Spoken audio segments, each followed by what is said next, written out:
Bonjour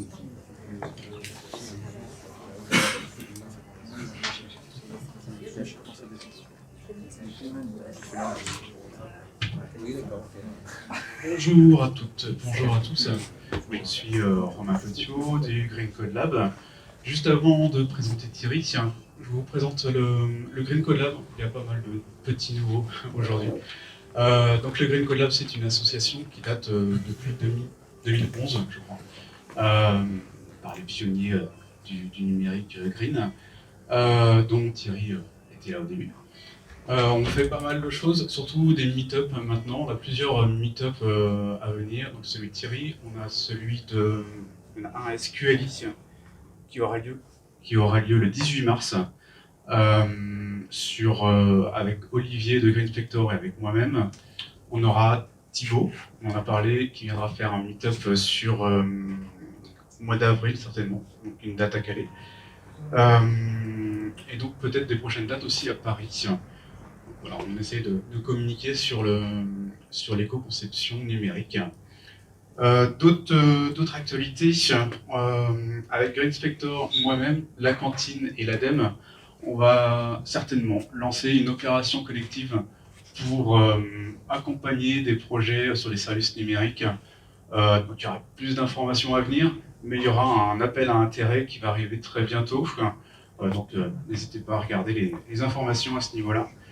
Je vous rappelle toujours concernant l'ADEME qu'il y a toujours l'appel à projet Perfecto qui permet de financer certains projets sur l'éco-conception à hauteur de 50 000 €, je crois, si je ne dis pas de bêtises.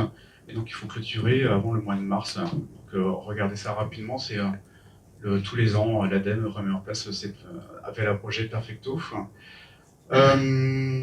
Toujours dans l'actualité, il y a l'Institut numérique responsable, qui est une association qui prend de plus en plus de place sur le numérique responsable, qui lance un groupe de travail sur l'éco-conception numérique. Moi j'en fais partie, pour pouvoir mettre en place un référentiel et un label sur les bonnes pratiques d'éco-conception web sur les services numériques. Et donc j'ai fini avec ma petite actualité. Et donc Thierry Lebouc de Green Spector va venir nous présenter ce meet-up de ce soir sur l'efficience des applications mobiles. Thierry qui arrive dans 2 secondes. Il faut penser la technique. Voilà.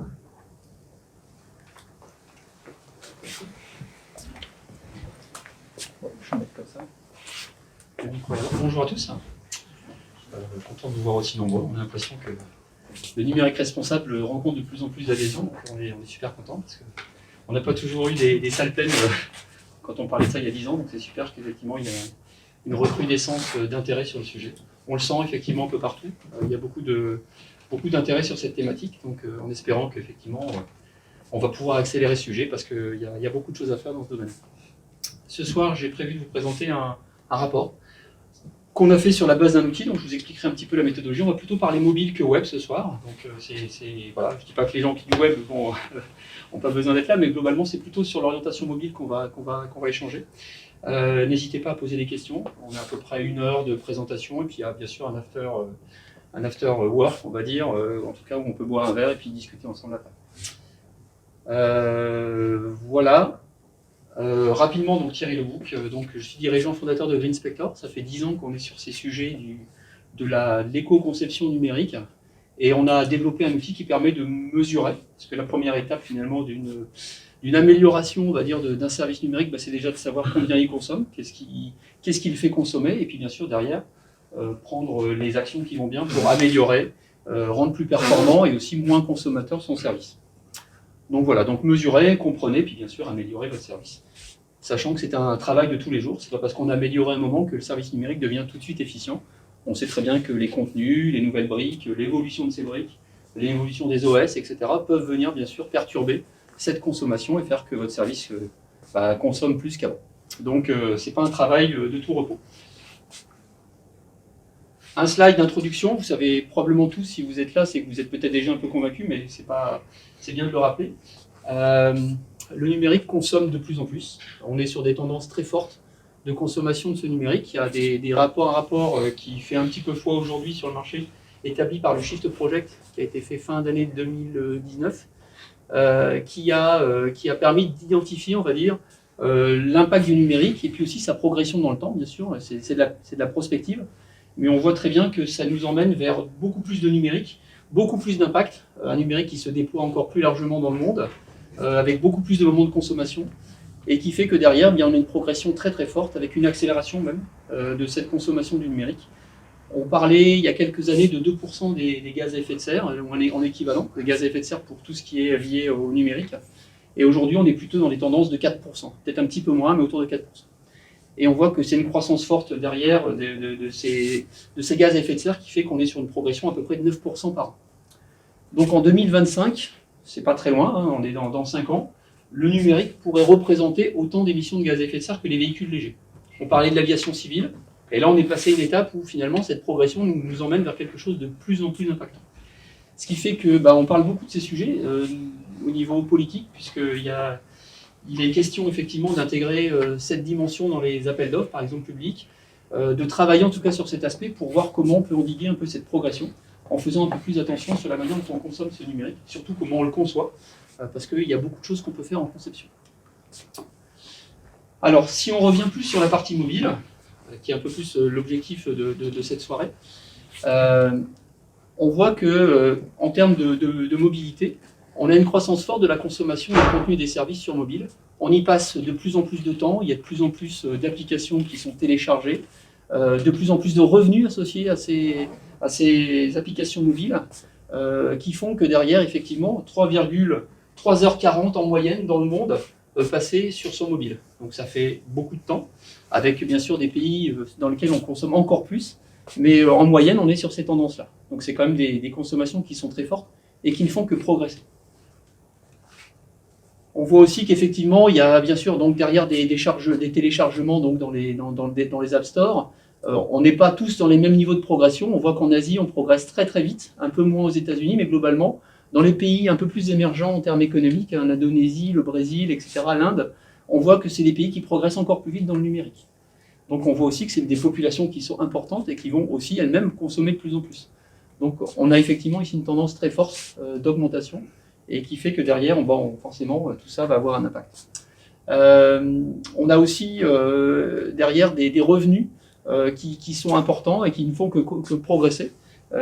Et du temps passé aussi, hein, qui font que derrière, sur le temps, on est sur des logiques effectivement de plus en plus fortes, avec des progressions. Si on regarde la France, 25%, mais la plupart des pays, on est autour de, effectivement, entre 15 et 60%, je crois à peu près. Ça dépend des pays, mais globalement, on est sur une progression très forte, d'une année sur l'autre, en termes du temps passé sur le device mobile d'année en année. Et derrière, qu'est-ce qui fait, sur quoi finalement le temps passé progresse de plus en plus? Je dirais que la partie réseaux sociaux est la partie sur laquelle on passe plus de temps, 50% du temps des applications, c'est-à-dire sur les 3h40. Globalement, vous passez 1 heure, combien ça fait divisé par 2? Ça fait 1h30 plus 20 minutes, ça fait 1h50. Donc en moyenne, dans le monde, c'est à peu près le temps qu'on passe sur les applications mobiles de réseaux sociaux. Et puis vous voyez le reste, il y a les jeux et tout ce qui est plutôt vidéo, entertainment, etc.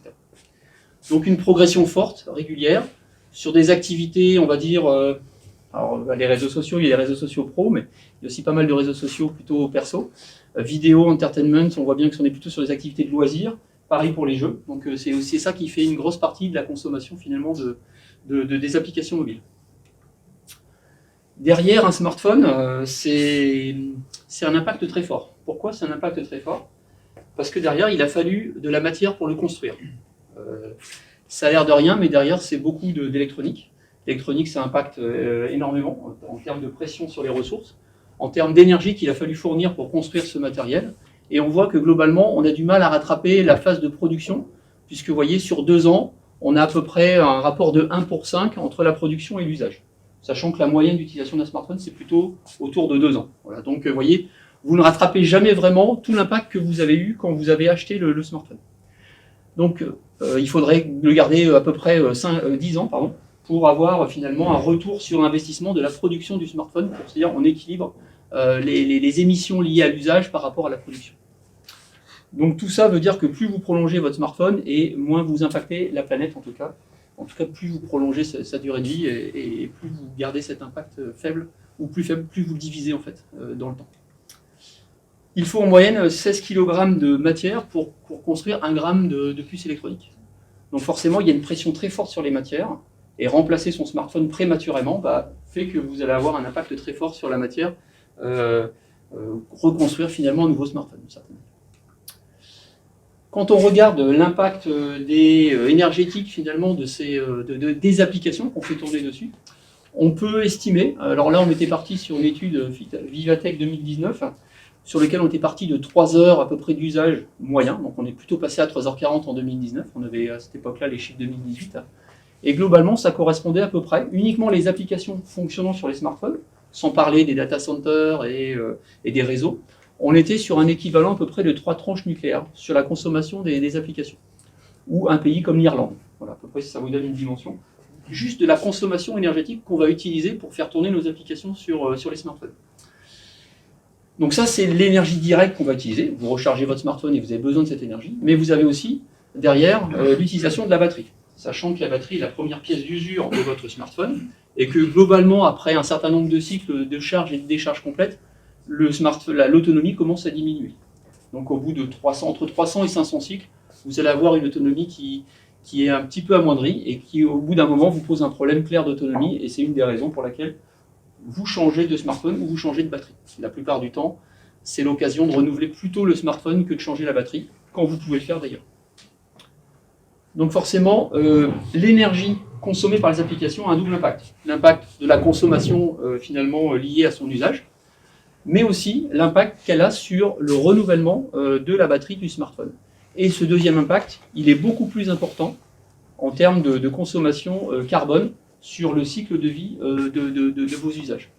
Donc souvent on pense à l'énergie comme quelque chose qui finalement sur un smartphone est moins important, mais pensez l'énergie de deux façons. Une, effectivement sur la consommation, ce que vous rechargez en termes d'électricité sur le réseau, pour reprendre de l'énergie pour remplir votre batterie, mais pensez aussi à l'usure de votre batterie, qui est le stockage final de l'utilisateur, qui, elle, forcément va avoir un impact plus important, puisque va causer le remplacement de la batterie du smartphone.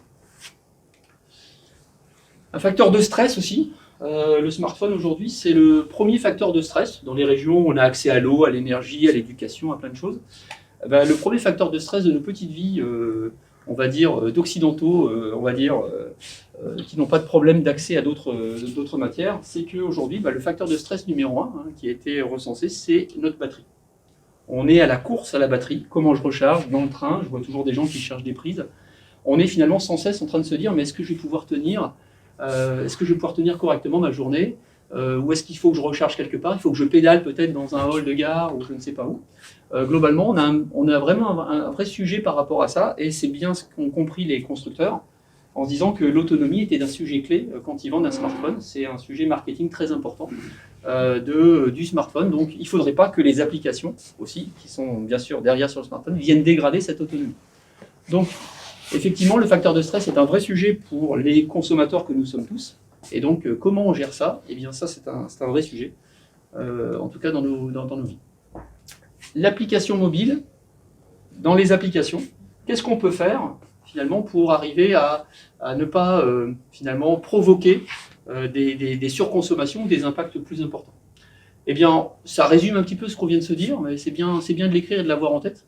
L'application mobile qu'on va construire, qu'on va fabriquer en tant que concepteur d'application mobile, ne doit pas provoquer l'usure prématurée de la batterie. Si vous avez une application qui consomme beaucoup, et qu'en plus on utilise beaucoup, eh bien forcément derrière vous allez occasionner finalement une décharge plus rapide, et donc provoquer d'une certaine manière la fin de vie un peu plus rapide de votre smartphone, des smartphones qui sont sur le terrain. Il ne faut pas que ça provoque une incompatibilité avec les OS qui sont sur le marché. Si vous dites que votre application est compatible avec les dernières versions d'Android ou d'iPhone, d'une certaine manière, vous mettez de côté plein de gens et vous leur dites inconsciemment que le matériel qu'ils ont, c'est un vieux matériel, qui fait que derrière, ça va provoquer le fait, alors peut-être pas sur la première application, peut-être pas forcément tout de suite, mais inconsciemment, vous allez leur dire que leur smartphone est un peu trop vieux par rapport aux applications actuelles et que donc il faut le changer. Donc vous provoquez cette obsolescence par vos applications. La perte d'autonomie rapide du téléphone, effectivement, c'est un vrai sujet. On a vu tout à l'heure que ça crée un stress.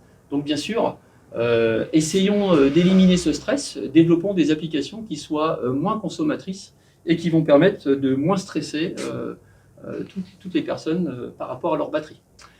La fracture numérique ou l'exclusion.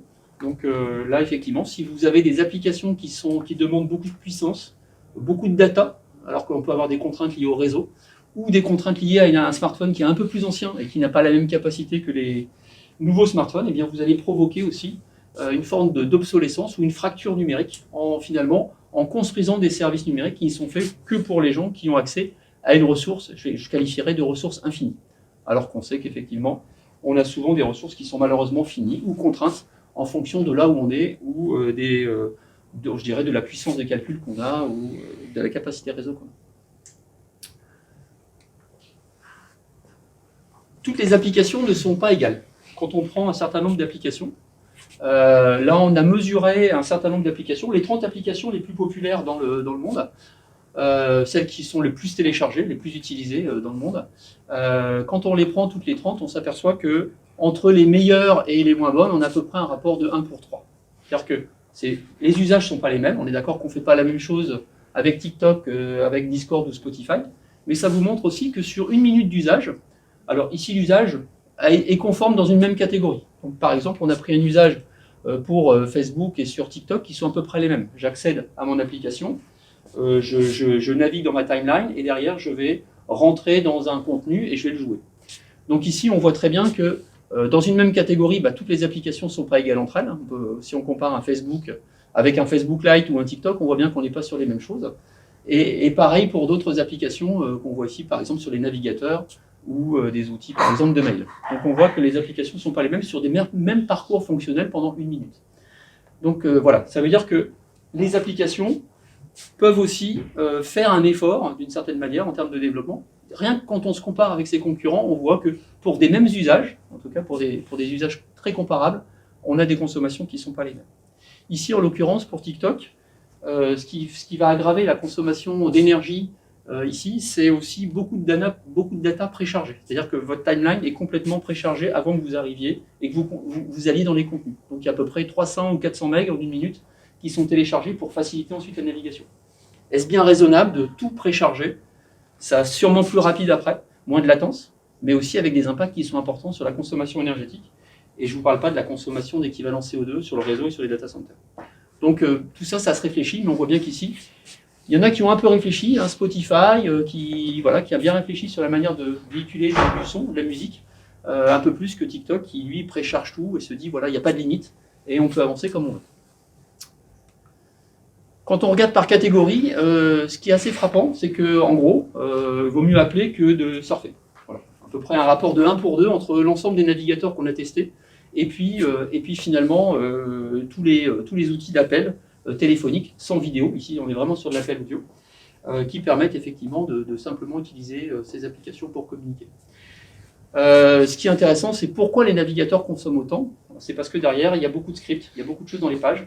Ici, on a joué à la fois une page simple, une page moyenne et une page complexe. Donc on peut avoir de la vidéo intégrée, on peut avoir des choses, mais globalement, vous voyez que, par exemple, les jeux et les vidéos consomment moins que les navigateurs en moyenne. Parce que dedans, il y a beaucoup de scripts, et il y a aussi beaucoup de contenus riches qui peuvent effectivement occasionner des consommations d'énergie importantes. Souvent d'ailleurs pas optimisés, alors que les chipsets qui sont conçus pour les jeux et les vidéos sont probablement plus optimisés que les scripts qui vont être joués dans les pages, qui est plutôt sur du langage interprété. Donc ici on voit bien qu'on va avoir une surconsommation importante. Donc c'est pas le navigateur qu'on qualifie de consommateur, c'est vraiment la navigation, il faut faire attention. J'ai pas dit que les browsers consommaient beaucoup, j'ai dit que l'utilisation des browsers pour naviguer consommait beaucoup. Les navigateurs, d'ailleurs, ne sont pas tous égaux. Quand on les compare, et bien effectivement, on peut voir que ceux-ci ne consomment pas sur un même protocole de communication, sur un même protocole de lecture de page, ouverture d'un nouvel onglet, enfin plein d'éléments qui vont permettre de bien qualifier si un navigateur consomme plus qu'un autre. On peut les comparer également et on voit qu'on peut avoir un rapport d'à peu près de 1 pour 2, un peu moins d'1 pour 2 entre les navigateurs pour faire exactement la même chose sur un mobile. La performance d'usage. Sur le web, là je ferai un parallèle parce que bon, je ne sais pas si on peut reprendre les mêmes métriques, mais on voit bien qu'en mobilité, on est dans l'instantanéité. On veut un résultat rapide, on n'est pas toujours confortablement installé, on n'est pas au bureau avec un poste de travail, un grand écran, on est finalement parfois dans le bus, parfois à l'arrêt du bus, parfois pas forcément dans des situations stables, on va dire, et on a besoin d'avoir quelque chose qui soit instantané et rapide.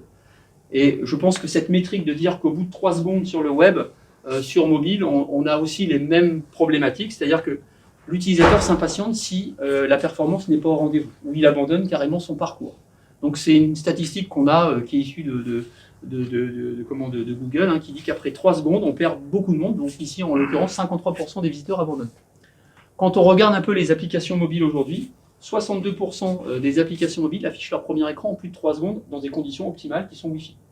Donc on voit bien qu'il y a un écart entre finalement l'attente des consommateurs finaux avec finalement ce que peuvent aujourd'hui apporter ces applications qui ne sont pas au rendez-vous de la performance.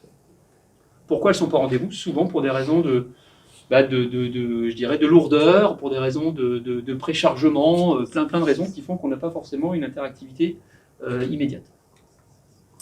Aujourd'hui, il y a plusieurs manières aussi d'alerter les concepteurs d'applications. On voit que bien sûr, ils peuvent être dénoncés sur les stores. On voit bien que la note des stores, elle permet aussi un peu de se lâcher en disant moi je ne suis pas content de mon application pour plein de raisons, sur la logistique, j'ai pas reçu mon article au bon moment, il n'était pas bon, c'était pas la bonne taille, enfin qu'importe. Mais aussi parce que l'application fonctionne pas bien. D'ailleurs, je pense que les retours sur les stores étaient faits pour donner un retour sur les applications. Et en l'occurrence ici, une application qui consomme beaucoup de batterie, qui est peu performante, qui est lente, eh bien l'utilisateur commence à remonter cet élément. Dans une étude Open, je crois c'est 2019, le critère de performance était le premier critère d'une expérience utilisateur réussie. Donc à partir du moment où vous avez effectivement une performance d'usage, le consommateur estime que déjà vous avez rempli une bonne partie du travail en termes de son expérience utilisateur. La consommation d'énergie était un des critères, pas le deuxième, je crois que c'était le troisième ou le quatrième critère, pour dire oui, je veux pas que non plus mon smartphone soit vidé par une application. Donc c'est pas un critère qui est en bas de la liste, ça fait partie aussi de la liste. Et puis on voit aussi que de plus en plus de fabricants dénoncent les applications qui sont trop gourmandes. Je ne sais pas si vous êtes sur du Samsung ou du Huawei, et je ne connais pas forcément tous ceux qui dénoncent aujourd'hui, mais il y a beaucoup de systèmes qui vous préviennent quand ces applications consomment trop d'énergie, parce qu'elles consomment trop de batterie. On ne veut pas être accusé, nous en tant que fabricants, de consommer, de ne pas avoir la bonne autonomie. On dit, écoutez, nous on a fait le maximum, mais attention, il y a des applications qui font mal, et essayez finalement de les changer-les éventuellement, ou modifier votre comportement, ou utiliser-les moins souvent.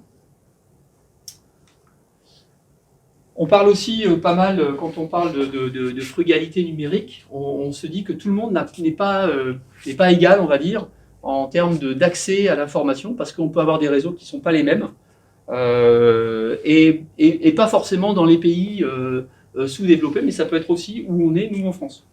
Il peut y avoir des endroits, effectivement, où on capte moins bien. Donc on n'est pas tous égaux devant l'accès à l'information. Mettez-vous en 2G dans un bâtiment ou dans un village ou dans la campagne, et vous verrez qu'effectivement, vous n'avez pas le même niveau de service. Donc on crée une forme de fracture numérique, et plus on a une application qui est grosse et gourmande en data, par exemple, effectivement, et plus effectivement le service numérique va mettre du temps à s'afficher. Et puis pareil, on n'a pas tous les smartphones aussi puissants, donc on crée aussi une exclusion en mettant en place des applications qui sont très gourmandes, qui vont demander beaucoup de ressources, et qui font que derrière, pas mal de personnes ne vont pas avoir accès aux services numériques. Donc on peut parler de fracture numérique, électrique. Je ne peux pas recharger mon smartphone aussi comme je veux, parce que je n'ai pas l'accès à l'énergie comme on peut l'avoir partout, je dirais, en Europe, aux États-Unis, etc. Et on peut aussi parler d'inclusion ou d'exclusion business. À partir du moment où, quelque part, je fabrique un service numérique qui n'est pas prévu pour finalement répondre à ces contraintes des applications qu'on va déployer sur un smartphone, eh bien finalement on se prive d'une partie d'un business.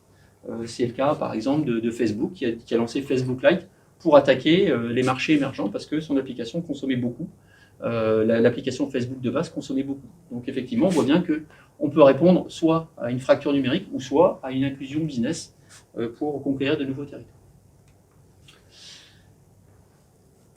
En fait, là je vous ai présenté un peu le contexte de la mobilité et de l'impact que ça peut avoir. On a parlé un peu de green. Chez GreenSpector, en fait, ça fait quelques années qu'on travaille sur ces sujets, ça fait bientôt 10 ans. On a du mal à faire passer ces idées. C'est pas si simple de faire passer les idées que des applications consomment plus, consomment moins. Tout n'est jamais vraiment comparable, et donc c'est pas toujours facile de créer, on va dire une comparaison entre les applications.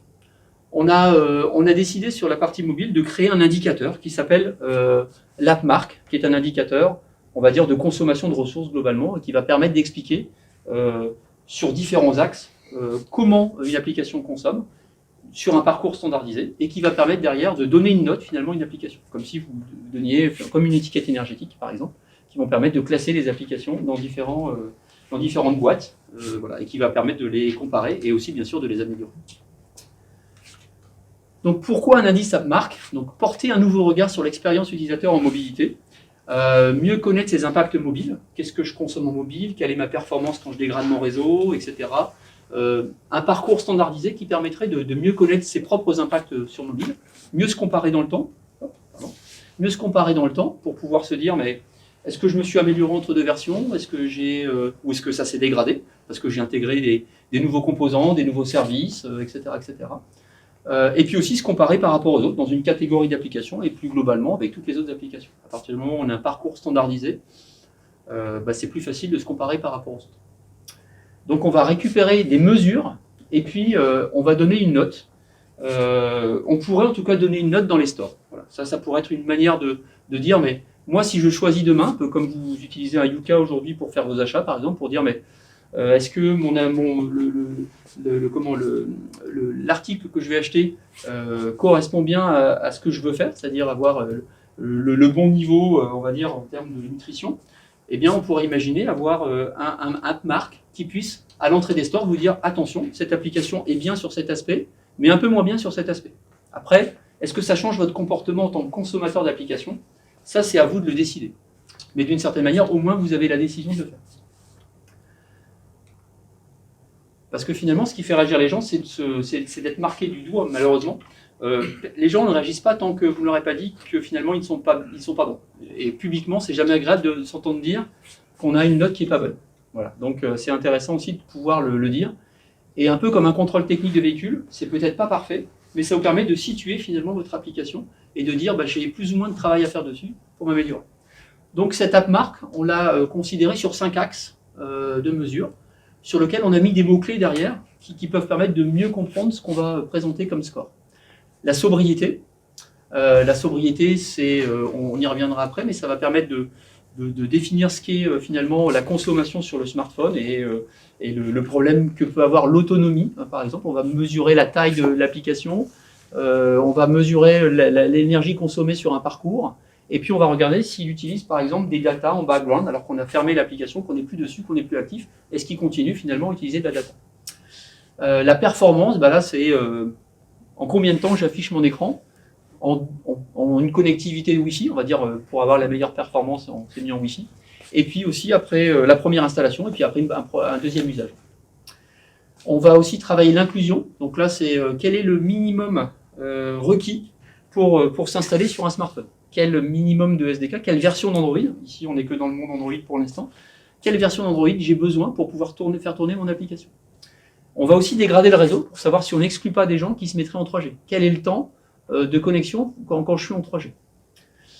On aurait pu dégrader en 2G d'ailleurs. Ici pour l'instant on n'est que sur l'indicateur 3G. Et puis derrière, on va aussi mesurer la donnée chargée pour mesurer des impacts environnementaux sur le réseau et l'estimer en tout cas sur les data centers.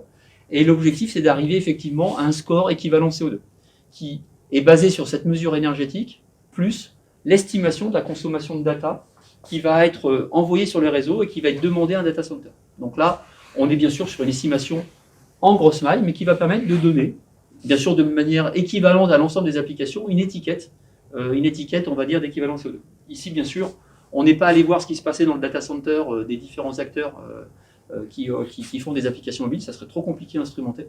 Donc on va rester sur une méthode, on va dire, qui est utilisée par exemple dans le Shift Project, qui s'appelle la méthodologie One Byte, quand on veut mesurer ce que coûte un byte dans un data center, est-ce que ce coûte un byte sur le réseau. Voilà, mais c'est très uniforme et ça ne tient pas compte de plein de typologies. et où va se tourner ce service numérique. Est-ce qu'il va être plus joué en France ou être plus joué, par exemple, aux États-Unis ou dans d'autres pays, ou à travers le monde. Donc tout ça n'est pas pris en compte. Donc on arrive à un score sur 100 et on va pouvoir ensuite, voilà, donc c'est un score qui va être constitué par des mesures, un certain nombre de mesures, je reviendrai sur le protocole rapidement après, et qui va permettre aussi de récupérer des informations du store, comme par exemple la version, comme le mini SDK, enfin plusieurs informations sont récupérées. Je n'ai pas parlé du respect, je vais en parler un peu après, mais je vais une petite introduction maintenant. On va récupérer aussi le nombre de trackers utilisés dans l'application, le nombre de permissions demandées par l'application. Alors, ici, on sort un peu de la thématique éco-responsable en tant que telle. On est plus sur l'aspect sécurité, données, respect, discrétion, on va dire. Mais on va voir que le nombre de trackers et de permissions va avoir un impact sur l'éco-responsabilité de l'application. Plus vous allez avoir de trackers et de permissions demandées, et forcément, derrière, plus vous allez consommer. Donc, c'est plutôt un indicateur explicatif de la note, mais qui est intéressant d'intégrer dans cette démarche pour porter un nouveau regard sur le digital, même si derrière, on ne va pas se poser de questions sur ce que font les trackers et si les permissions sont plus ou moins intrusives dans la vie de l'utilisateur. On ne va pas qualifier ça, on va juste qualifier un nombre. Donc ça permet la comparaison, on peut se comparer avec les applications de sa catégorie, avec la moyenne des applications, avec la moyenne de l'ensemble des applications mesurées. Et puis on va aussi pouvoir se comparer dans le temps.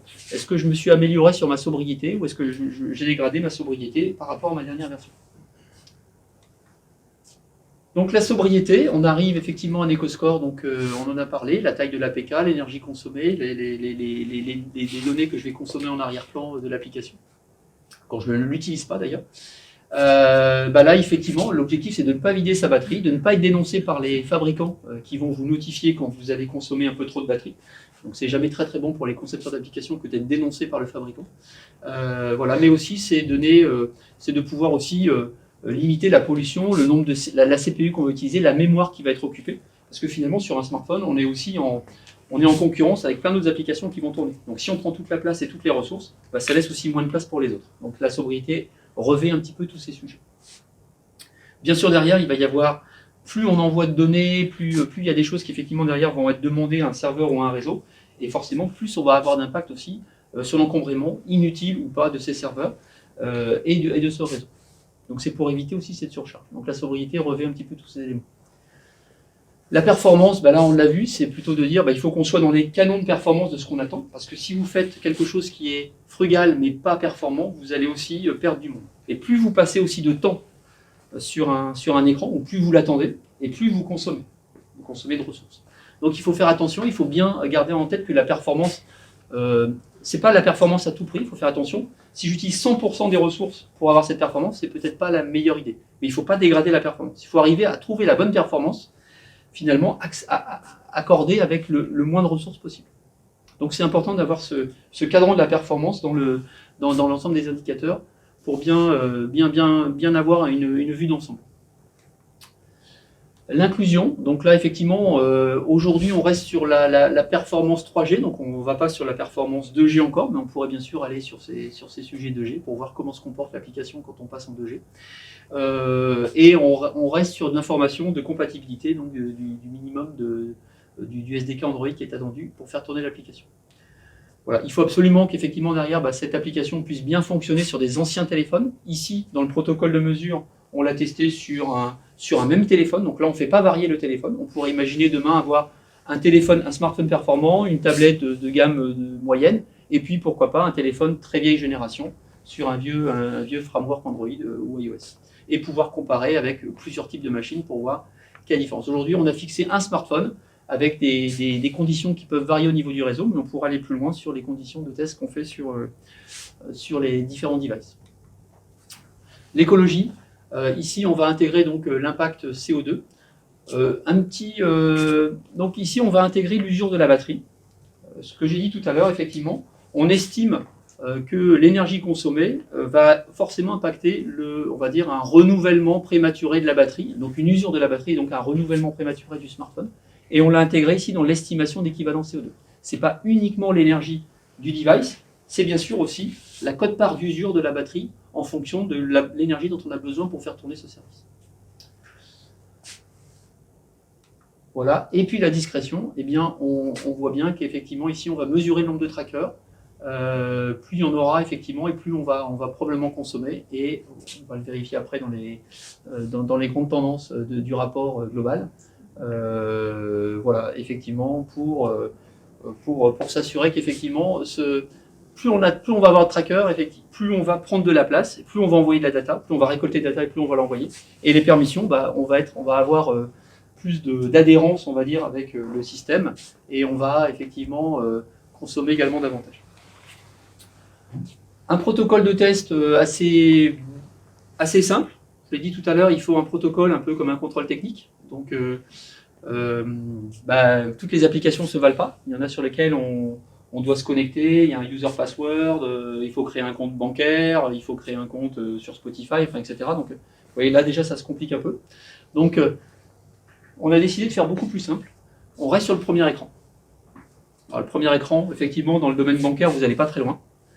C'est peut-être moins intéressant, mais quand vous allez sur par exemple, des news and magazines dans cette catégorie, vous allez accéder directement à la timeline sur les news and magazines. C'est-à-dire que vous allez tout de suite avoir du contenu qui va s'afficher.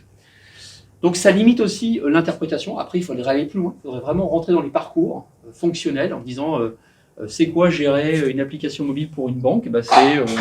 J'ai un compte, j'ai l'ensemble de mes comptes, je vais pouvoir avoir le détail de mes comptes, je vais pouvoir faire passer une opération et puis sortir. Ça pourrait être un cas d'usage nominal, on va dire, par rapport à une application bancaire. Donc on voit bien qu'ici, on a des restrictions, on va dire.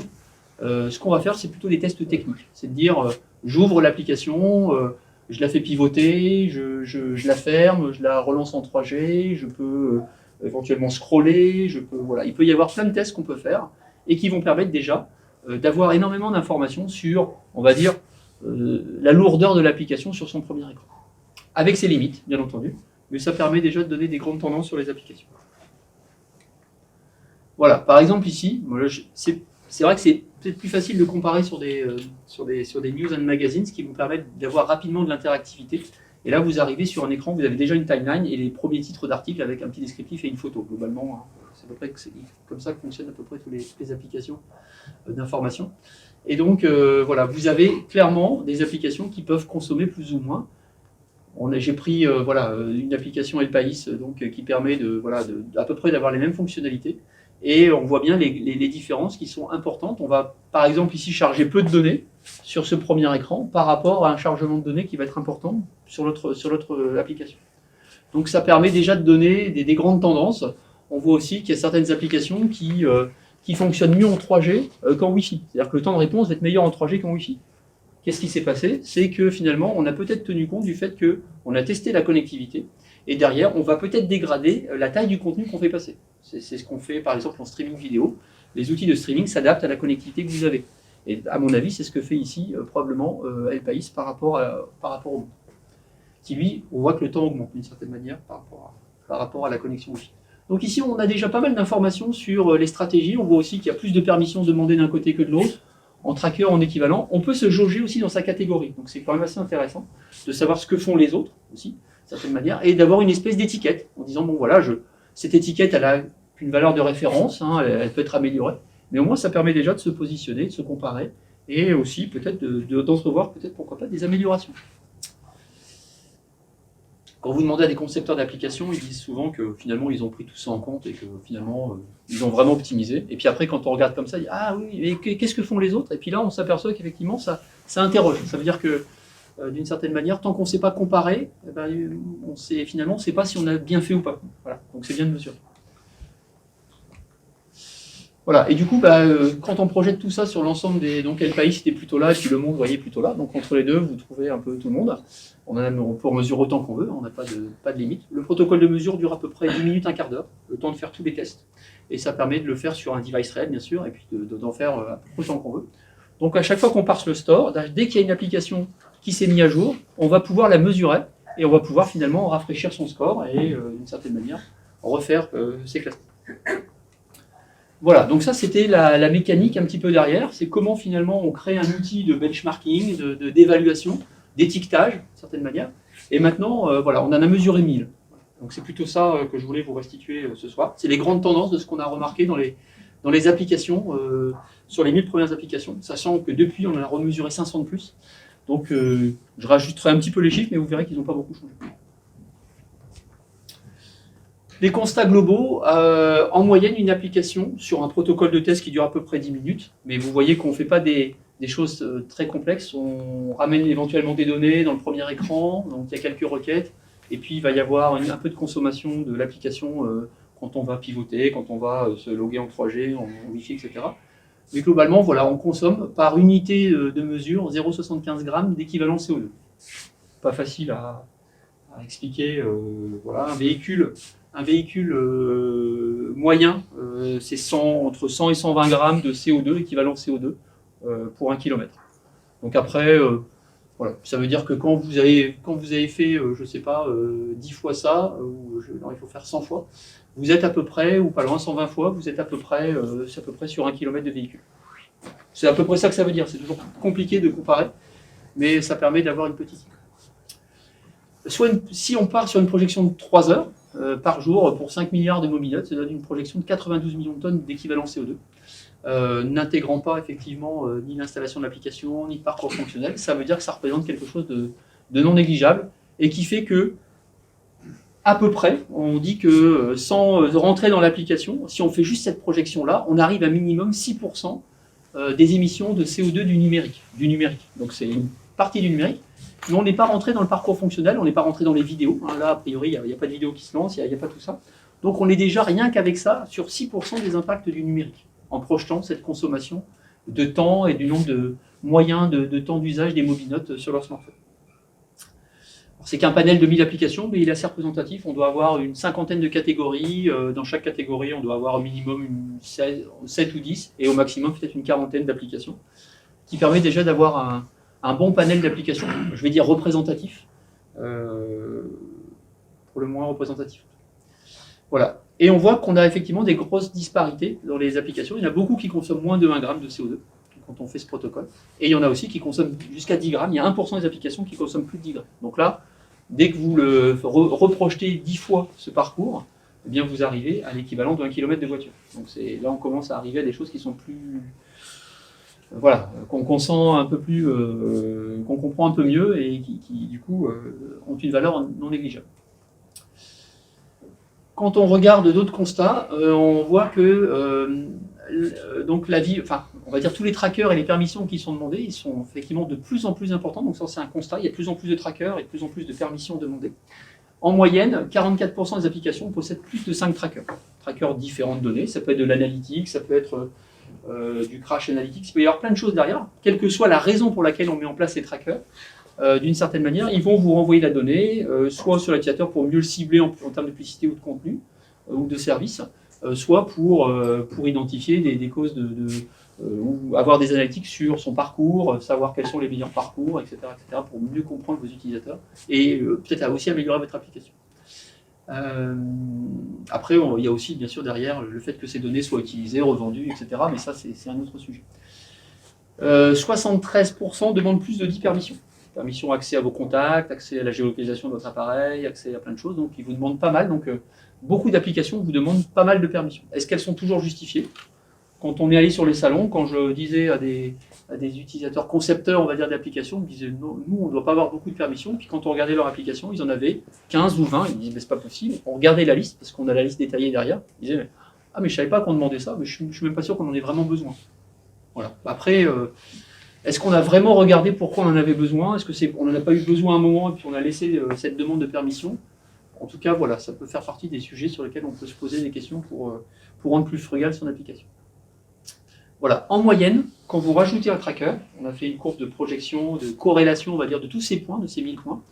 Alors, c'est pas vrai dans l'absolu, vous avez des points au-dessus et en dessous, mais globalement, vous arrivez à tracer une droite, avec une pente de 8,5% d'augmentation. Plus vous augmentez en nombre de trackers, et plus vous augmentez la consommation de ressources en général sur le smartphone. Donc attention à ne pas utiliser trop de trackers. Sachez que derrière, vous allez augmenter votre consommation d'énergie et de ressources en général. Voilà aussi l'exclusion. On a regardé sur ces 1000 applications, quelles étaient celles qui étaient inclusives. Là, uniquement sur la partie, on va dire, prérequis, c'est-à-dire est-ce que je suis compatible avec les OS.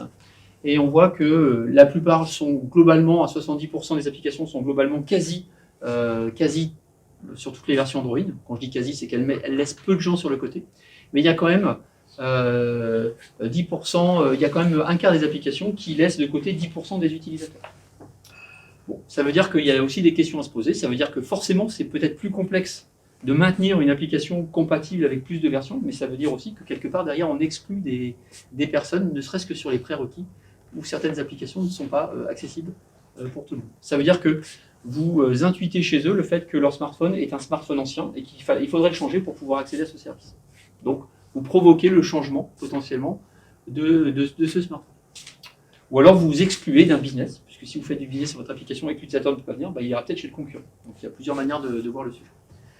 Voilà. Et globalement, aujourd'hui, si on regarde, si on croise effectivement à la fois les applications et les smartphones, le parc matériel installé et la compatibilité de ces smartphones, globalement, on estime que ces applications servent à peu près 95,8% des utilisateurs. Il y a une compatibilité parc matériel et OS sur Android qui est à peu près de 95,8%.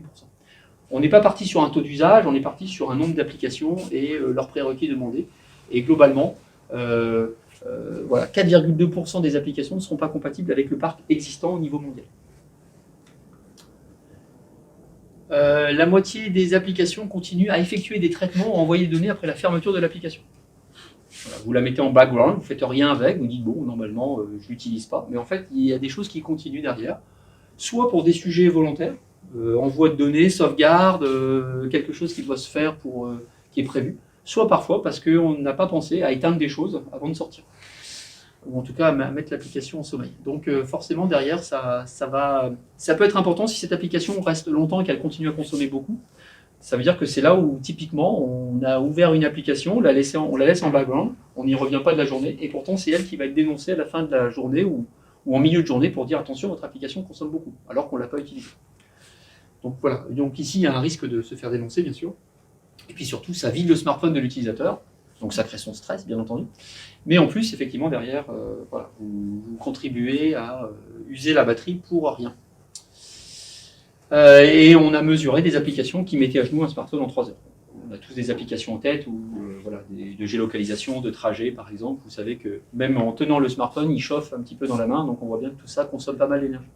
Et donc, on a mesuré des applications qui, même moins de 3 heures, mais globalement, on voit bien qu'il y a pas mal d'applications qui, en autonomie, d'usage, on va dire, là en foreground, là vous l'utilisez réellement, tiennent moins de 3 heures sur des téléphones classiques. Quelques corrélations en disant, mais performance, discrétion, etc., qu'est-ce qui est corrélable ou pas? Donc on a essayé sur ces 1000 points, essayer de projeter tout ça. Les applications les plus discrètes, actionnant donc peu de trackers et de permissions, sont aussi les applications les plus inclusives, c'est-à-dire qu'elles vont permettre d'accéder à plus de monde, elles vont moins consommer, elles vont être plus performantes par exemple en 3G, c'est le constat qu'on a fait, que des applications qui demandent plus de trackers. Ça. Donc derrière, si vous utilisez peu de trackers, vous avez plus de chances d'atteindre plus de monde, par exemple quand vous dégradez sa connexion ou quand vous passez à un smartphone qui sera moins puissant. Donc une raison supplémentaire d'utiliser moins de trackers.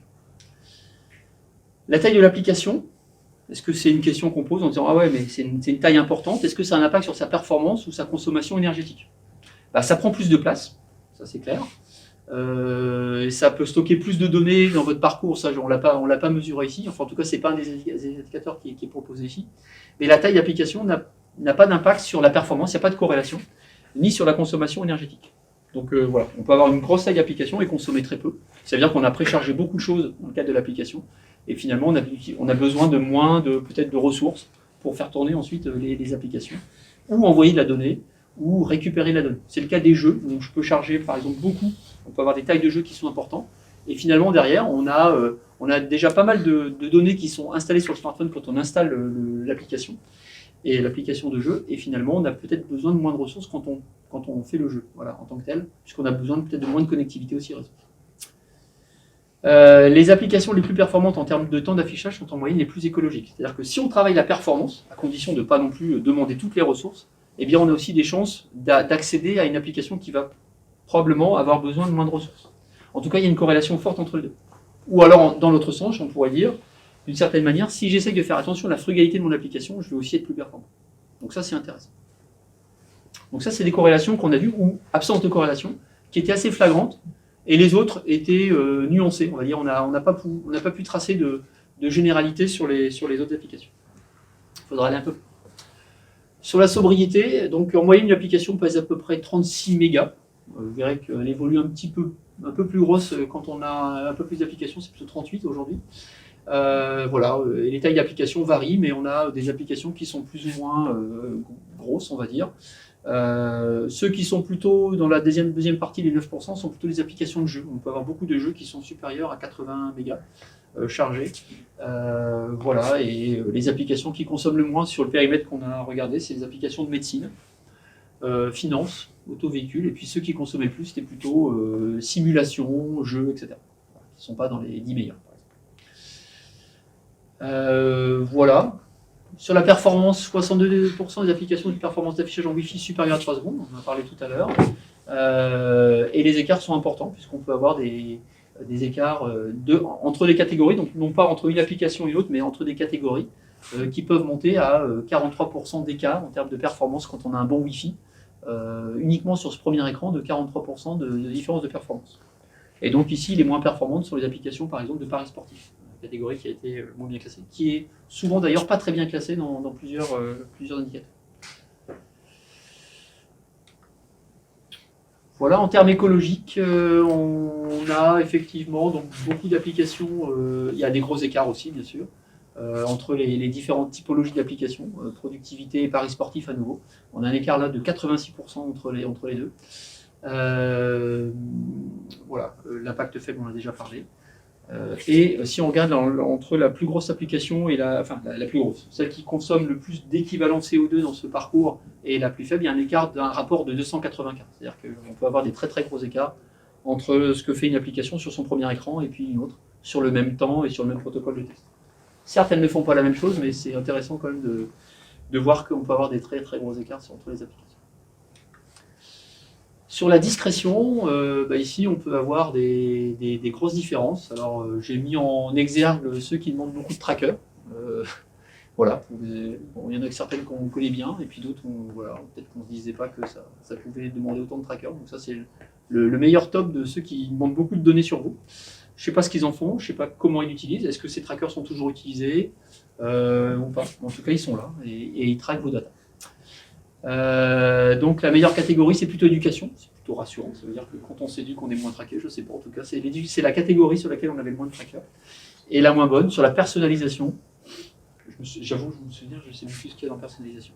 Vous regarderez dans personnalisation, je ne sais plus. Et il y a un gros écart entre les deux. Voilà, 43% d'applications, plus de 6 trackers analytiques, et donc on a déjà parlé, 8,5% de consommation plus à chaque fois qu'on rajoute un tracker. Voilà. Sur l'inclusion, dernier axe, des gros écarts aussi. Voilà, je pense qu'on a déjà vu ces chiffres-là, donc là je les ai remis. Donc ici c'est plutôt dans l'inclusion, les jeux de type arcade ou simulation sont plutôt bien classés. C'est-à-dire qu'elles embarquent beaucoup plus de monde dans leur on va dire, dans l'inclusion voilà, des gens qui peuvent accéder au jeu en tant que tel. Par contre, il y en a d'autres qui, effectivement, encore les paris sportifs, où il faut avoir plutôt des dernières versions d'Android pour pouvoir accéder au jeu. Voilà. Peut-être aussi un pouvoir d'achat pour pouvoir parier, j'en sais rien.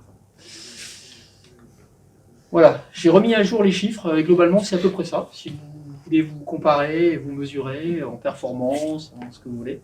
Donc la taille de l'APK c'est 38,3 mégas aujourd'hui en taille moyenne sur 1400 applications.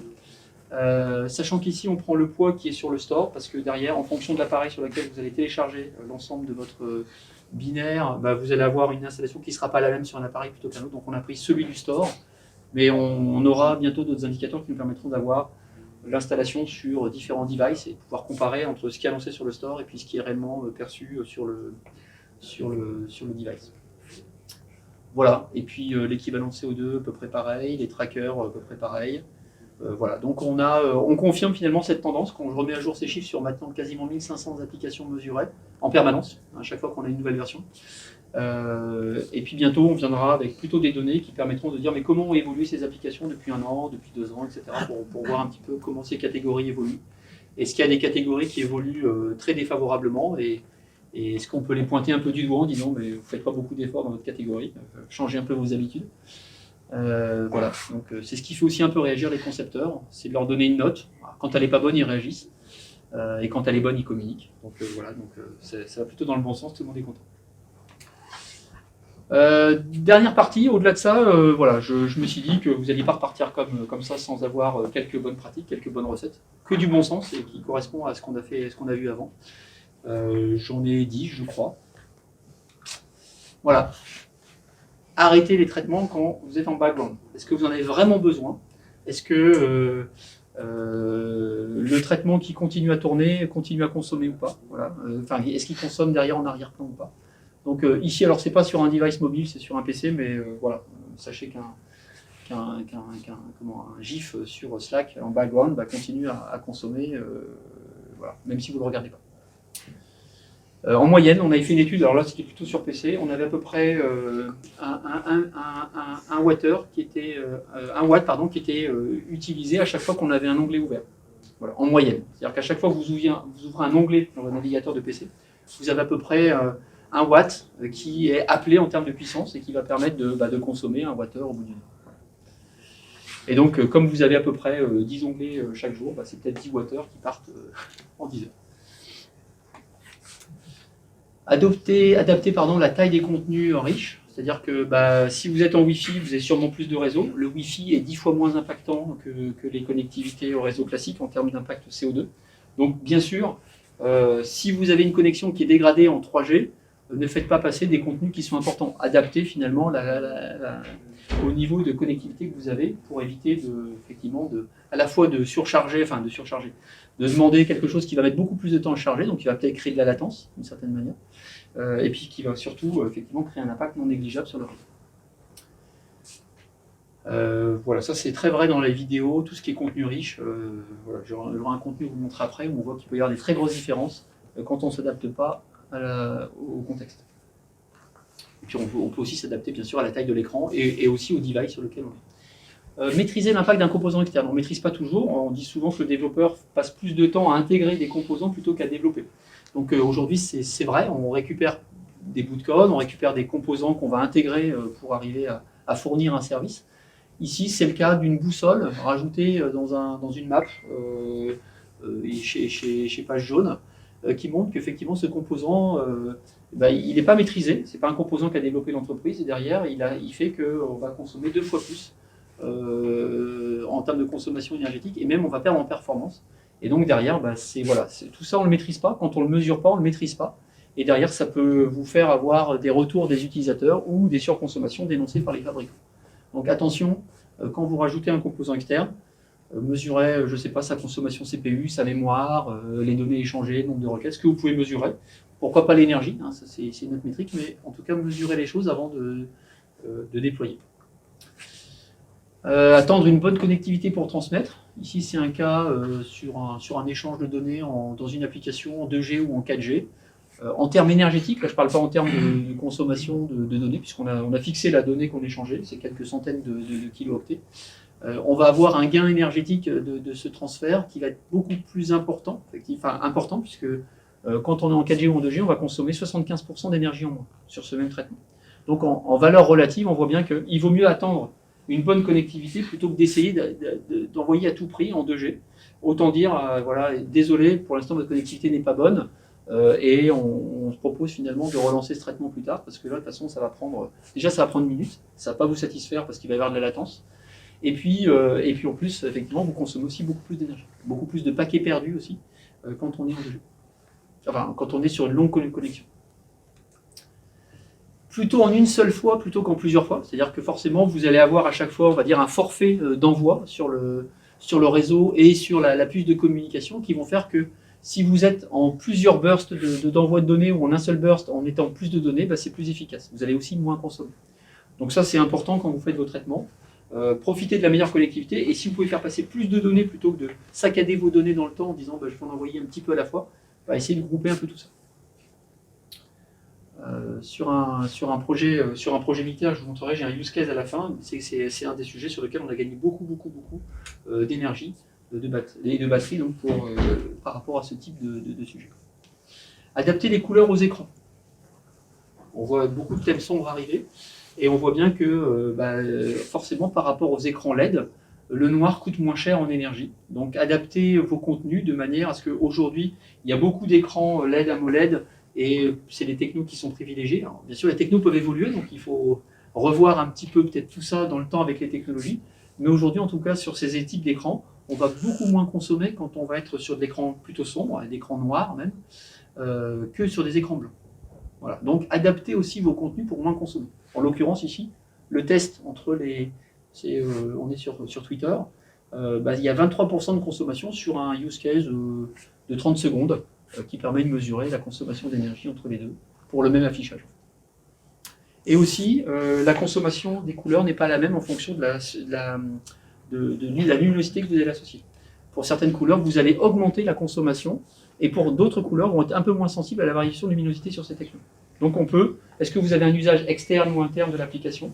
Et peut-être qu'après, si la luminosité est réglée plutôt pas trop forte ou forte, peut-être que ça peut aussi, on va dire, impliquer des choix, on va dire, de design, et ici, bien sûr, de couleurs, qui peuvent avoir un impact plus ou moins important.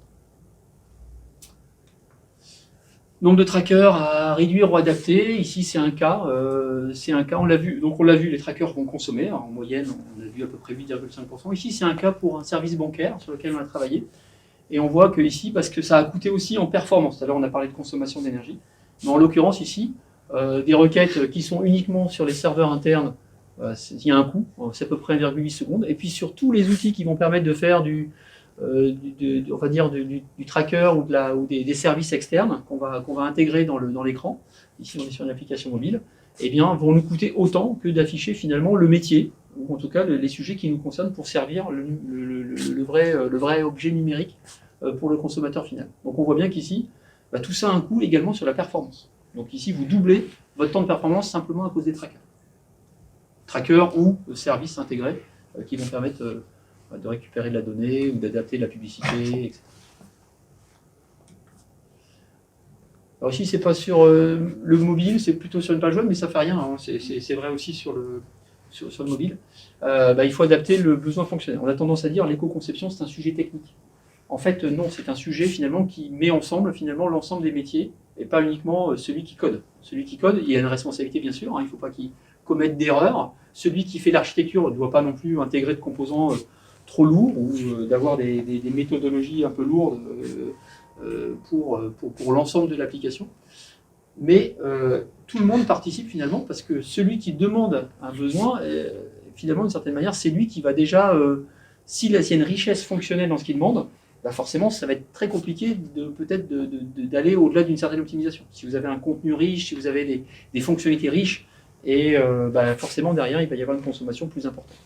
Donc attention à ne pas faire le raccourci de dire que c'est un sujet technique, c'est un sujet numérique qui regroupe les gens qui gèrent les contenus, les gens qui gèrent les services, les gens qui font l'architecture, les gens qui codent, etc. Donc ici on voit bien que est-ce qu'on a besoin de calculer 3 parcours, sachant que 80% des gens choisissent le plus rapide. Voilà, ça peut être une question. Et puis mettre un bouton pour dire je veux d'autres parcours, et là on va calculer les autres parcours, et on va permettre d'afficher ces autres parcours. Voilà. C'est un exemple basique, mais qui vous montre que potentiellement il faut réfléchir sur quels sont les vrais besoins, et est-ce que j'ai vraiment besoin d'avoir plein de possibilités sur mon écran, alors que la plupart du temps, je choisis une des solutions parmi celles-là et on la connaît. Après, bien sûr, il faut mêler ça avec les navigations qu'on a pu percevoir des utilisateurs. Si à 80% du temps, ils choisissent le parcours le plus performant, ça vaut le coup effectivement de simplifier son interface. Alors, bonne nouvelle, quand vous faites de l'optimisation de code aussi, vous allez utiliser moins de CPU, et moins de CPU, c'est moins d'énergie. Donc là, c'est des bonnes pratiques qu'on a mesurées dans plein de langages différents, que ce soit sur mobile ou que ce soit sur, on va dire, du web. La plupart des bonnes pratiques de code qui vont permettre d'économiser de la CPU vont faire consommer moins d'énergie également, que ce soit en valeur absolue ou que ce soit en valeur relative. Donc voilà, bien coder aussi, bien sûr, apporte quelque chose d'intéressant. Mais tout ça se mesure. Les bonnes pratiques, il y en a plein qui existent. Malheureusement, elles n'ont pas toujours été mesurées. Quand vous les avez dans un livre, il peut y avoir des choses qui sont de la littérature, on a recensé des bonnes pratiques. Toutes ces bonnes pratiques ont été mesurées. Donc à partir du moment où vous les avez mesurées, il y a encore le risque qui est le changement de contexte. La technologie évolue. Donc une bonne pratique à un moment peut aussi devenir une pratique incertaine ou maladroite dans certains contextes ou certaines technos. Donc attention sur les bonnes pratiques. La seule vérité, c'est la mesure que vous allez faire derrière qui va vous dire oui, effectivement, c'était une bonne pratique parce que je consomme moins. Il n'y a pas d'autre secret malheureusement. Une autre bonne pratique, c'est se mesurer. Je viens d'en parler. Tant que vous n'avez pas mesuré, vous ne savez pas le résultat que vous allez obtenir. Et vous, surtout, vous ne savez pas si ce que vous faites est bien ou pas bien. Vous ne savez pas si ce que vous avez mis à jour a été bénéfique ou au contraire aggrave la situation. Ici un exemple de Deezer versus Spotify, où on a mesuré plusieurs cas. Je lance l'application, j'écoute une musique une première fois, donc sans cache. Je réécoute cette musique avec cache pendant 1 minute. Et ensuite, je fais d'une activité premier plan, d'une activité arrière-plan, etc. Donc je mesure tout ça et je me compare. Eh bien, effectivement, on voit que les deux, peut-être, opérateurs de musique peuvent peut-être se parler, parce que si les deux s'apportent leur techno mutuellement, on va consommer moins, que ce soit sans cache ou avec cache. Voilà. On en a discuté un petit peu avec les personnes, c'est des sujets en cours, alors bon, à suivre. Quoi d'autre? Ici, vous avez la consommation d'une heure de visionnage de vidéo. Et vous voyez que entre les acteurs, pour visionner 1 heure sur des applications mobiles, donc bien connues, eh bien vous avez un rapport de à peu près 1 pour 8 sur une vidéo pendant 1 heure. Voilà, ça veut dire qu'ici, il y a peut-être de l'adaptation, il y a peut-être de la taille, bien sûr, de la data, puisqu'on voit que la consommation, je dirais, de la partie, on va dire, data center et le réseau Wi-Fi, est prépondérante. On voit qu'ici, la consommation côté smartphone, elle est peu ou prou la même, on va dire, pour les acteurs. En tout cas, elle n'est pas prédominante. Et on peut dire qu'elle représente, pour certains acteurs, moins de 10%. Et pour d'autres acteurs, elle représente peut-être un quart. Hein. Je pense à celui qui est le plus optimisé. Et donc, voilà, on voit qu'effectivement, tous les services numériques qui produisent un contenu équivalent d'1 heure de visionnage de vidéo sur un mobile n'ont pas le même impact vidéo. Ici, surtout, lié à la donnée qui est plus ou moins optimisée sur le réseau ou accédée dans les data centers. Voilà, ça permet de savoir où sont aussi les points névralgiques de consommation et d'impact d'équivalent CO2. Voilà. Je suppose que vous voulez savoir quels sont ces 4. On m'a déjà posé la question. Il y en a un français dedans, mais qui n'est pas le dernier, qui n'est pas le premier. Et celui qui consomme le plus, c'est Netflix. Voilà, et c'est aussi celui qui se déploie le plus aujourd'hui. Voilà, à suivre. Bon, je ne sais pas s'ils m'entendront, mais... Un use case pour finir, et puis après on pourra discuter, n'hésitez pas à poser des questions. C'est un use case pour l'armée, je vous l'ai mis. Alors l'objectif de cette application n'était pas d'aller rechercher un sujet d'éco-responsabilité, ce n'était pas l'enjeu du sujet, en disant je vais être plus éco-responsable, même si effectivement, côté militaire, ils ont comme toute entreprise des sujets pour devenir, on va dire plus éco-responsables dans leur organisation et dans leur service. Ici, l'objectif, c'était d'avoir, sur le projet Sentinelle déployé donc dans la ville, d'avoir une consommation de batterie moins importante sur le service numérique. Et donc, évaluation, c'est quoi le parcours d'un militaire sur le terrain? Qu'est-ce qu'il échange comme données? Qu'est-ce qu'il a comme service cartographique, échange de données cryptées, etc., etc. Donc, pas mal de choses. Finalement, on reprécise le parcours. Qu'est-ce que fait le militaire durant sa mission? Combien de fois il le fait? Et on le projette sur une autonomie théorique basée sur des usages réels et des consommations réelles. Et là, on voit qu'il y a des hotspots, on voit qu'il y a des endroits où ça surconsomme, on voit qu'aussi on sollicite énormément, on va dire le matériel, les ressources derrière, des consommations CPU, des consommations de data, des ouvertures de puces de communication. On voit que tout est sollicité fortement. Donc après, on se pose, on regarde où sont ces hotspots, dans le parcours, bien sûr, et puis on va effectivement analyser ces hotspots. Et on voit que derrière, on a des corrections de code, voilà, une évaluation de méthode dans la boucle, enfin des petites choses, hein, mais qui après, quand on passe souvent dessus et que c'est quelque chose qui se fait régulièrement, va avoir un impact non négligeable. Donc forcément, dès qu'on corrige ce genre de choses, et dès qu'on a bien vu qu'on était sur un vrai hotspot de consommation, auquel on accédait souvent, là, ça vaut le coup de corriger. Ça ne sert à rien de passer, j'allais dire, des heures et des heures sur une application, il faut aller rapidement sur les endroits qui consomment le plus, et là où on passe souvent. Donc ici, en quelques jours d'analyse et de correction avec les équipes, On a gagné sur plein de sujets. On avait aussi le thème sombre, voilà, c'était un des sujets. Il y a eu la mutualisation des connectivités, plusieurs APK, chacune communiquait avec son propre protocole de communication. Et donc on avait des bursts de données très très réguliers, très fréquents, parce que chaque APK communiquait vers l'extérieur à sa façon. On a fait simplement, on va dire, une mutualisation de ces connectivités multi-APK qui permettait de dire on envoie ensemble finalement des trames sur un burst plutôt que plusieurs. Et ça a permis effectivement de gagner beaucoup.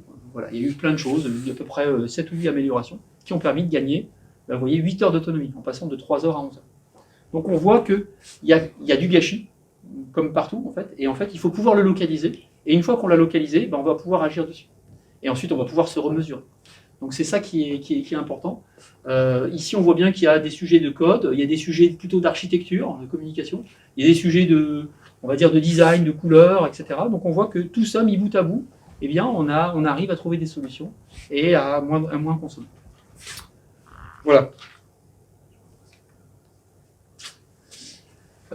Juste pour vous dire que si vous voulez tester votre application, si vous avez une application mobile, n'hésitez pas. C'est sans engagement, on vous aura dans la base, donc si vous voulez apparaître un jour dans le classement des applications et qu'on dise du bien ou du mal de votre application, n'hésitez pas.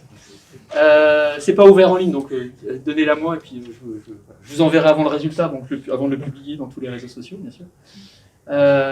Et puis vous pouvez aussi mesurer votre site web, si vous avez un site web. Il y a une petite application en ligne qui s'appelle Mobile Efficiency Index qui vous permet d'avoir la consommation énergétique, on va dire, d'un protocole de mesure sur le web. On prend une page, on la charge, on scrolle, etc. Un test technique pareil, beaucoup plus simple, et qui vous permet de vous donner une note et de vous dire, voilà, est-ce que vous consommez beaucoup sur votre page web, voilà, celle que vous voulez. Voilà, j'en ai fini. Si vous avez des questions, n'hésitez pas.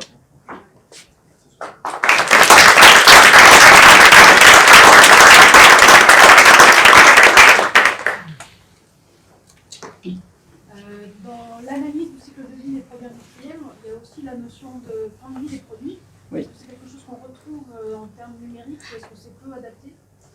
Est-ce qu'il y a des applications fantômes, des trucs qui restent peut-être pas sur les téléphones, mais sur des serveurs Qu'est-ce qu'il en est de toutes ces choses et vieilles choses? Il pourrait y avoir la question des données qui n'appartiennent à personne ou qui appartiennent à tout le monde ou auxquelles on ne fait pas attention. Des choses qui traînent. Alors, en entreprise, nous, on a vu des applications qui étaient inutiles et inutilisées, mais parce qu'on était habitué à les voir tourner sur une VM et qu'on ne s'est pas posé de questions. Ça, c'est arrivé à plein d'endroits. Donc voilà. Maintenant, si on fait le lien entre une application mobile et la fin de vie, j'aurais tendance à dire, en général, le nettoyage se fait bien. C'est-à-dire que quand vous avez bien décommissionné une application de votre smartphone, en général, elle est bien désinstallée. Maintenant, voilà, sur la fin de vie d'une application en tant que telle, en termes d'impact, à part la donnée qui sont sur les serveurs, qui sont à ce niveau-là, moi j'ai un peu plus de mal à appréhender la notion de fin de vie d'une application. Peut-être plus sur les sites? Non, même pas. De toute façon, à partir du moment où vous avez un serveur qui tourne et qui ne fait rien, mais l'application est éteinte, enfin, le site ne sert plus à rien, je veux dire, il est mort, mais il continue à être édité, on va dire, accessible, vous faites tourner une machine derrière qui ne sert à rien. Donc c'est plutôt ça. Maintenant, c'est vrai que sur la fin de vie du logiciel, c'est compliqué. À partir du moment où on n'utilise plus quelque chose et que c'est décommissionné, normalement, la fin de vie... en fait, les impacts n'existent que par rapport au matériel qui vont faire tourner ce logiciel. Donc, c'est vraiment dans la phase d'usage qu'on va voir cet impact. Bien sûr, il faut créer le logiciel, c'est des bureaux, des cerveaux, des gens qui viennent travailler, donc ça c'est la création du logiciel. La fin de vie du logiciel, c'est le coût du décommissionnement, qui serait de dire comment j'enlève un service et qu'est-ce qui me coûte en termes environnementaux pour le décommissionner. Mais je n'ai pas plus d'informations là-dessus. Je ne sais pas s'il y en a qui voudraient réagir par rapport à ça, je ne suis pas le seul sachant dans la salle en tout cas, allez-y, n'hésitez pas. J'ai une question, merci pour la présentation. Vous avez dit que le CPU est un bon indicateur global de consommation. C'est vrai que maintenant il y a aussi des GPU dans les qui sont pas mal sollicités pour les jeux. La partie réseau, et c'est vrai que le CPU ça reste assez facile à mesurer avec les outils existants. Est-ce que c'est une bonne première approximation ou alors ça va dépendre, j'imagine, du type d'application? Ouais. Est-ce que Alors nous, on travaille pas forcément sur des devices mobiles, mais appliqué à d'autres secteurs où il y a des CPU, un PC par exemple. Est-ce qu'on a une corrélation assez forte entre usage CPU et consommation électrique? Sur un PC, un serveur, c'est plutôt pas mal. Si le PC est branché, si effectivement un réseau, c'est plutôt pas mal. Parce que l'écran est à côté, ça si après on parle d'un portable, mais globalement, on va dire que c'est plus facile de faire un lien entre la CPU et la consommation d'énergie, donc l'équivalent CO2 aussi, que sur un mobile où là on voit bien que c'est plus complexe en fait. Tout est dans une même boîte globalement. Et la CPU est un indicateur sur lequel on peut faire des corrélations. C'est-à-dire que quand on mesure l'énergie, on va mesurer finalement un ensemble de composants, donc de la CPU mais pas que. Et du coup, si on fait ensuite une corrélation entre CPU et énergie, et s'il y a une forte corrélation, on va dire voilà, le problème c'est bien un problème de CPU. Par contre, ne mesurer que la CPU peut conduire à faire des erreurs en disant tiens c'est sous contrôle, la CPU est la même, et il est possible qu'on passe à côté de quelque chose d'autre. Donc il faudrait aussi regarder le volume de data, j'en sais rien, d'autres indicateurs qui vont permettre d'approximer, on va dire, une consommation de ressources énergie, l'énergie étant une métrique un peu plus haute, qui vont permettre de dire c'est sous contrôle ou pas. Voilà. Donc voilà, mais c'est vrai aussi peut-être sur un objet connecté, il faudrait aussi aller un peu plus loin, même s'il n'y a pas d'écran, il y a aussi de la communication vers l'extérieur. Et il faut faire attention à ne pas commettre de raccourcis, on va dire, dans l'analyse. La CPU, c'est un bon indicateur sur un serveur, en tout cas. Et c'est souvent comme ça que sont faits des modèles mathématiques d'estimation de la consommation d'énergie. On prend une partie mémoire qui est souvent un forfait, parce que même si on consomme plus de mémoire, globalement, ça augmente peu ou faiblement la consommation d'énergie. Et par contre, c'est la CPU qui va être globalement une fonction, on va dire, linéaire après la consommation d'énergie sur le serveur. Donc ça dépend effectivement du système qu'on va observer. Oui. Est-ce qu'on pourrait imaginer qu'un jour les applications soient labellisées sur les stores, soit par la volonté des stores eux-mêmes, soit par la législation? Alors, je vous ai donné une idée tout à l'heure, je vous ai dit qu'il fallait... non, je ne vous l'ai pas dit, mais n'hésitez pas à remonter le fait que l'app-marque, il faut le mettre partout sur les stores, chez Google et chez Apple et tout ça. Je vous ai donné une idée comme ça, après c'est à vous de le faire, parce que s'ils savent que ça vient de moi, ils vont dire que c'est un peu piloté. En tout cas, on voit que la législation va évoluer. De là à dire qu'on va aller vers des étiquettes énergétiques ou environnementales, ça va prendre du temps, je pense encore. C'est en train de bouger, il y a une accélération très forte depuis 6-7 mois, peut-être parce qu'on commence à voir les effets du changement climatique, voilà, les impacts. Mais on sent que, y compris dans le numérique, les choses sont en train de changer. Et il y a aussi des lois en cours de préparation, en cours de vote et de préparation, qui obligerait les opérateurs à étiqueter l'impact énergétique de leurs services, par exemple Orange, Free, SFR et autres. Donc ça c'est en cours. Et puis aussi d'intégrer dans les appels d'offres, notamment publics dans un premier temps, un référentiel ou un score ou quelque chose qui va permettre d'intégrer ce côté éco-conception d'un service numérique. Voilà. Pour l'instant ça reste très flou, mais en tout cas c'est une volonté d'aller vers ça. Maintenant, combien de temps ça prend et quelle forme ça va prendre, je ne sais pas. Ouais. Pour ce qu'on disait, il y a un démarrage, puisque la loi Pacte là, prévoit qu'à partir du 1er janvier 2022, les opérateurs seront obligés d'indiquer sur votre facture les équivalents de CO2 que vous avez émis par l'utilisation de votre téléphone, de votre box, etc. Donc ça démarre, ça y est. Oui, ça démarre, ça a été voté. Maintenant, sur les appels d'offres, c'est là où je disais, je ne sais pas encore quelle forme ça va prendre. Mais effectivement, sur les opérateurs, c'est lancé. Oui. Est-ce que sur un téléphone, un utilisateur peut utiliser un outil qui va servir à bloquer ou réduire, optimiser l'impact écologique et peut-être aussi l'impact sur sa batterie? Là, vous parliez des opérateurs, enfin, des systèmes en tout cas qui dénoncent les surconsommation, mais est-ce qu'il y a des outils qui peuvent être à la disposition des utilisateurs ou c'est encore complètement, je ne sais pas, est-ce qu'il y a quelque chose qui se passe là-dessus? Il existe un outil de mesure en tout cas, mobile carbonalisation. Sur le web, pour l'instant, c'est ça. Sur le mobile. Sur le mobile, il y a la version qui est sortie. Okay. Qui permet de... Alors là, c'est à partir de, je pense, de CPU, je pense, sur le mobile. Moi, je l'ai vu sur le web, je n'ai pas regardé sur le mobile. En tout cas, c'est de l'estimation, c'est pas de la mesure réelle de consommation, puisque c'est très compliqué de mesurer un service en termes, par exemple, énergétiques. Et l'équivalent CO2 n'est pas simple. J'en ai parlé un petit peu avec la personne qui a créé ce service. Et c'est plutôt un outil de sensibilisation, parce que la mesure n'est pas précise, malheureusement.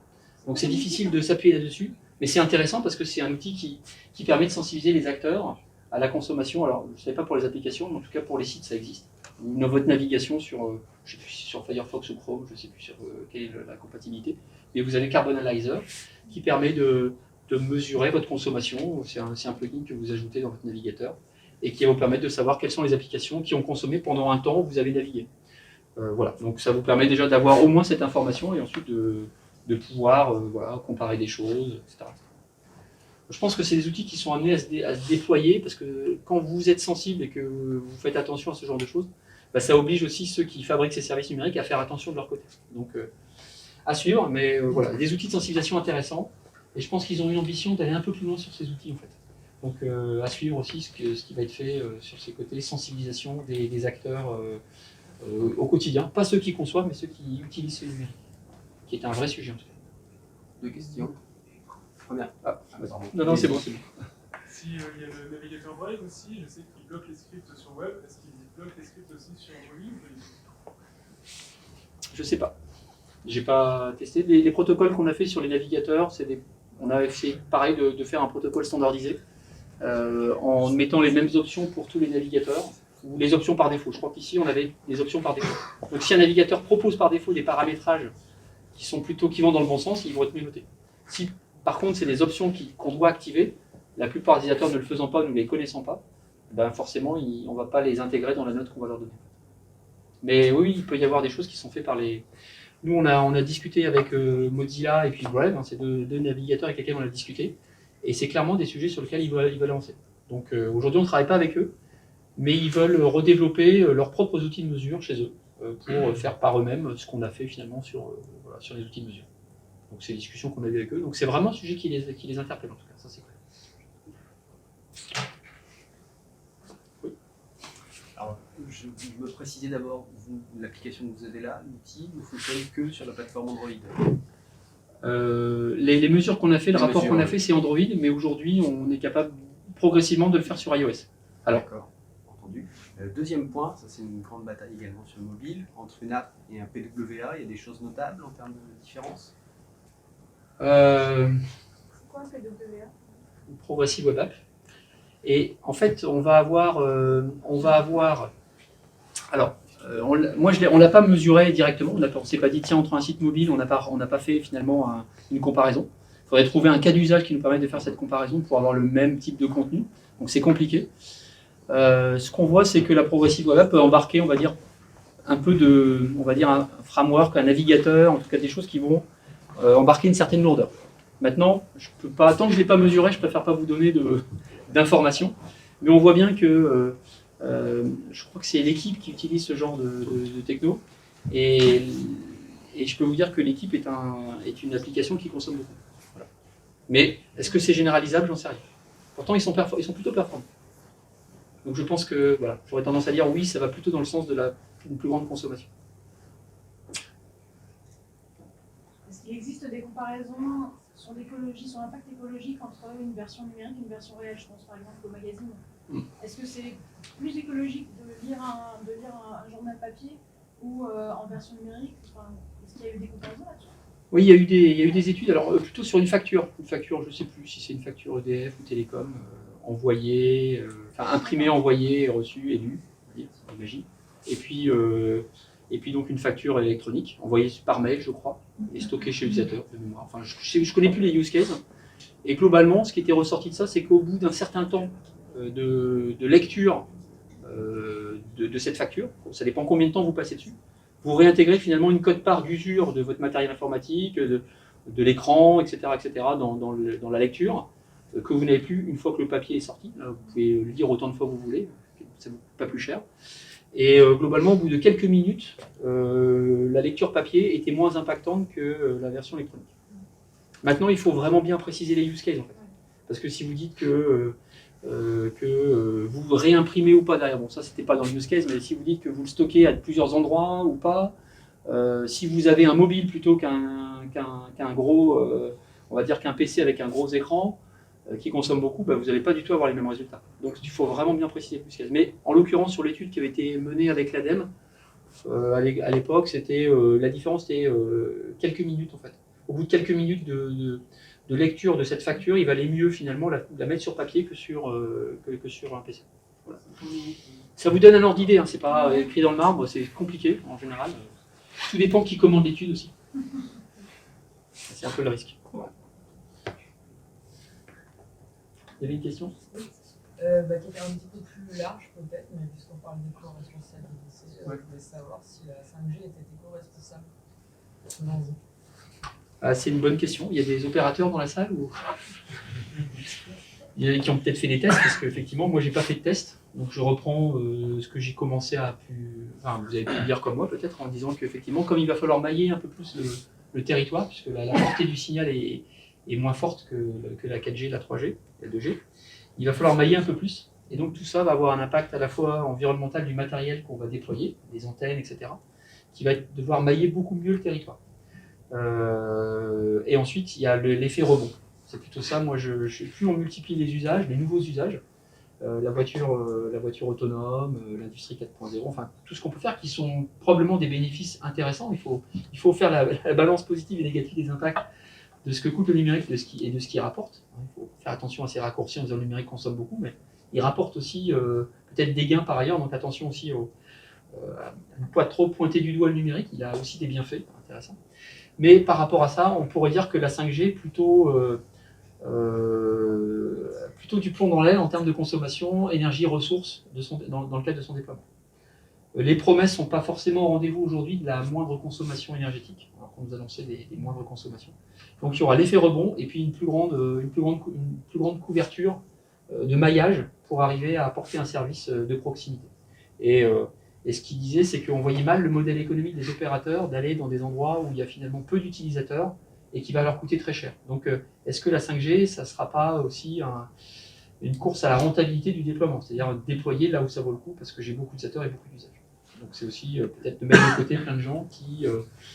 on ne va pas payer pour des gens qui sont plus isolés, qui ne pourraient pas accéder à une certaine télémédecine ou certaines choses, parce que finalement ils sont loin et pour les couvrir certaines zones, c'est plus cher.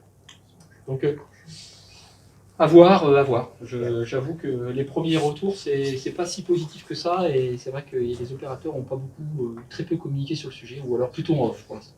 Il y a aussi quand même le renouvellement de tous les mobiles. Alors, les mobiles, oui bien sûr, mais là on part sur un cycle de renouvellement, la 4G étant toujours utilisable, la 3G aussi. On considère que c'est transparent puisque les gens vont renouveler automatiquement. C'est toujours pareil, c'est l'effet rebond, une technologie arrive, les gens disent oui, il faut que j'ai un smartphone 5G.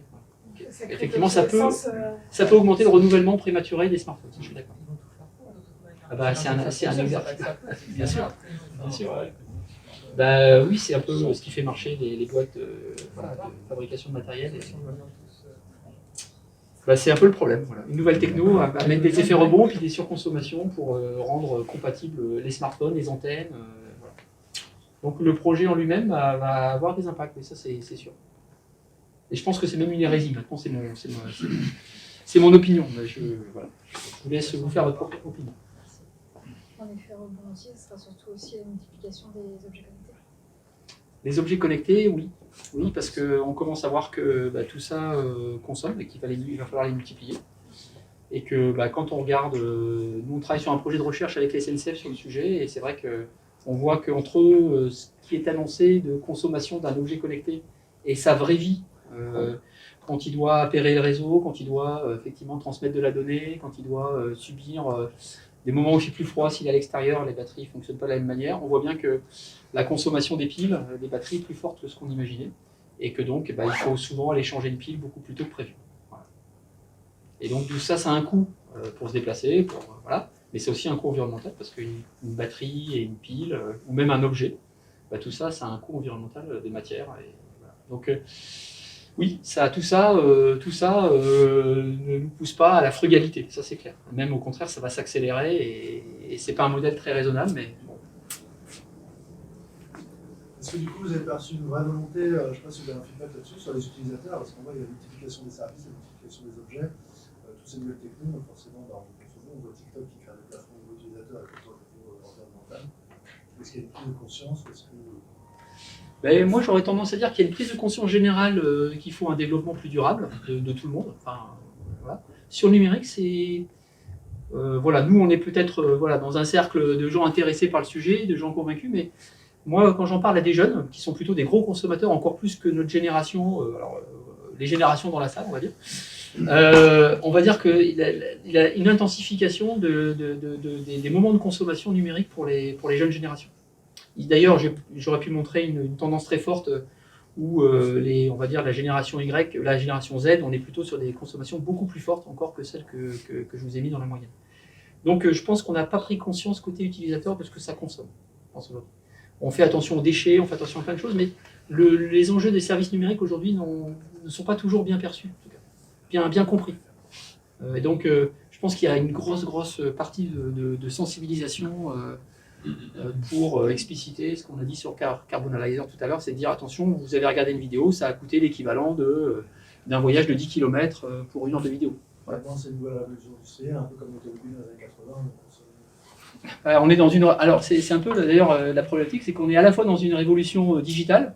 On voit bien que la digitalisation permet beaucoup de choses et permet de conquérir de nouveaux marchés, conquérir de nouveaux services, peut-être mieux se soigner, etc., mieux s'informer et tout, mais en même temps, mieux se divertir. Mais en même temps, tout ça a des impacts.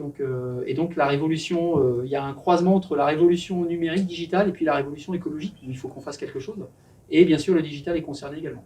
Donc comment on gère tout ça de manière à ce que ça soit cohérent et que le digital apporte de la valeur, mais aussi ne soit pas trop impactant et nous envoie dans une voie sans issue quelque part.